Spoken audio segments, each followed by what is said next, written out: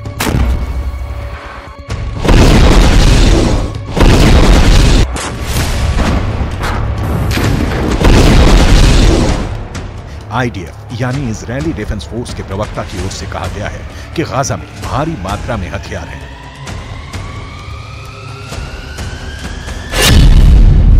दाराज तोफा में हमारे सैनिकों ने ऑपरेशन के दौरान स्कूलों को स्कैन किया। इस दौरान हमास की नौसेना कमांडो इकाई से संबंधित रॉकेट, उपकरण और दूसरे हथियार पाए गए। इजरायली बलों ने जमीनी युद्ध के दौरान हमास के एंटी टैंक मिसाइलों और रॉकेटों सहित लगभग 30,000 विस्फोटक उपकरणों को भी नष्ट कर दिया है या उनको जब्त कर लिया है।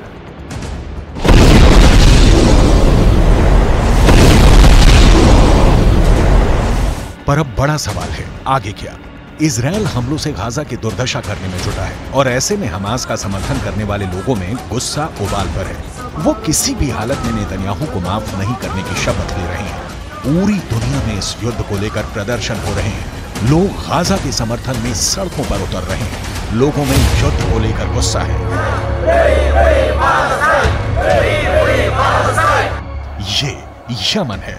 यहाँ लोग हजारों की संख्या में इजरायल के खिलाफ प्रदर्शन कर रहे हैं और साथ ही अमेरिका के खिलाफ भी नारेबाजी हो रही है।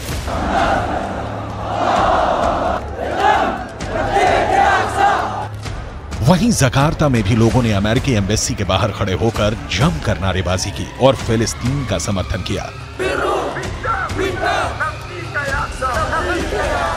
Inilah bentuk bahwa kita peduli terhadap warga kita di Palestina ya, karena isu ini adalah isu kemanusiaan ya. Jadi harusnya ini jadi isu global yang memang harus kita sama-sama peduli terhadap masalah ini. Dan sampai saat ini penjajahan fisik yang terjadi di seluruh dunia. Israel Hamas युद्ध के दौरान पिछले 24 घंटे में मारे गए लोगों की बात करें तो यह आंकड़ा करीब 200 के करीब है। इसको लेकर अमेरिकी राष्ट्रपति जो बाइडेन ने इजरायली प्रधानमंत्री बेंजामिन नेतन्याहू को फोन किया और हालातों के बारे में जानकारी ली है। गाजा में इजरायल का आक्रमण हाल के इतिहास में सबसे विनाशकारी सैन्य अभियानों में से एक रहा है, जिसने गाजा के 2.3 मिलियन लोगों में से लगभग 85% लोगों को बेघर होने के लिए मजबूर होना पड़ा है। संयुक्त राष्ट्र और अन्य एजेंसियों के इस सप्ताह एक रिपोर्ट के अनुसार गाजा में आधे मिलियन से अधिक लोग यानी आबादी का 1/4 भूख से मर रहे हैं। हमास की करतूतों का नुकसान आम फिलिस्तीनी मौत और तबाही के तौर पर भुगत रहा है। इन हमास लड़ाकों की संख्या ज्यादा से ज्यादा 30 से 40 हजार बताई जा रही है, लेकिन इनकी वजह से करीब 23 लाख की आबादी खून के आंसू रो रही है, जिनका कोई कसूर नहीं है। बच्चे, महिलाओं की मौतों की खबर ने पूरी दुनिया को झकझोर कर रख दिया है, लेकिन ना तो इजरायल हमला करने से रुक रहा है, न सीज फायर के लिए तैयार है, ना ही हमास प्रतिकार से रुकने वाला है। इस बीच गाजा है जो जल रहा है, दिन, हफ्ते, महीने और अब तो साल बदलने जा रहा है।